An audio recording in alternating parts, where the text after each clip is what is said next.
We appreciate it. You know, I mean, it's interesting. We're talking about corruption here.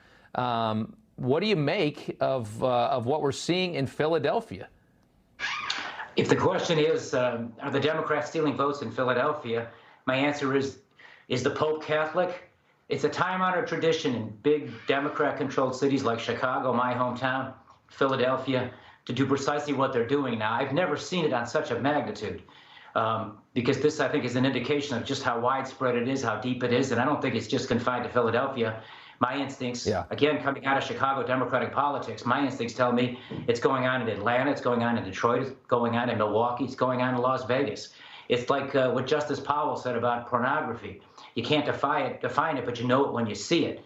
And coming out of the Democratic Chicago political establishment, I know how they operate. They control polling places, they stop votes when their candidate's behind. And then in the wee hours of the morning, in the dark of night, the stealing starts. And we've seen that in big numbers, unprecedented numbers in this election in Michigan and in Philadelphia. It's outrageous. And the fact that they're doing it with the impunity they're doing it with is because the media is simply looking the other way because they have they're a corrupt mainstream media that's not interested in protecting our Constitution or the rule of law. They just want to beat Donald Trump at all costs. And they're not just stealing from Donald Trump. It's worse than that. They're stealing from us, the American people. I mean, and not to hit a nerve, but I mean, you went to jail for this kind of stuff.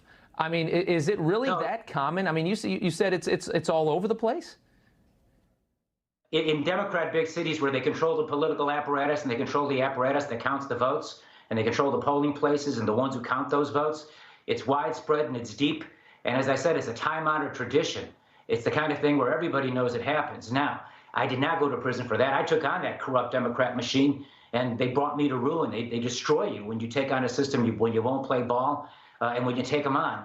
And what they did to me at a local level, at the AAA level to a Democratic governor, I see what they're doing to a Republican president at the major league level. They hijacked a governor. They're now stealing a presidency. And this is incredibly dangerous to our democracy and our freedoms. And the American people should not stand for this. This is a critical moment in our history. And the question is going to be, do you take this lying down and just accept it and allow a corrupt political establishment to dictate to the people who their leaders should be, or do the people rise up and peacefully protest, organize and get active and back the president, because his cause is much larger than him. This cause goes beyond Donald Trump. This cause goes to we the people and our right to choose our own leaders in fair elections and free elections.